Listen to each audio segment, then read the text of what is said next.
नमस्कार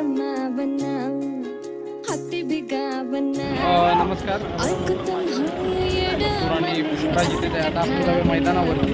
जेवढी काय रेकॉर्डिंग आहे ती करूया आणि नंतर मग बघूया काय पुढचं काय असेल. सेमी कुठल्या गटामध्ये पडणार आपल्याला नंतर कळेल आपल्याला. तर आपण आता निघूया मेन मैदानावरती, बघूया कोणता गट जनरलचा गट होणार आहे ते.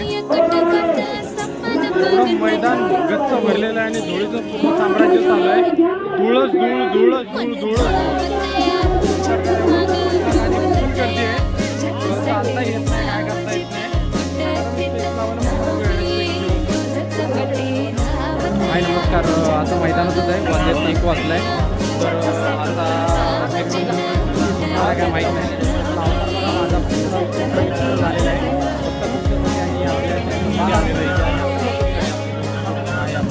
गटपात झाले मोठा. त्याला आता काय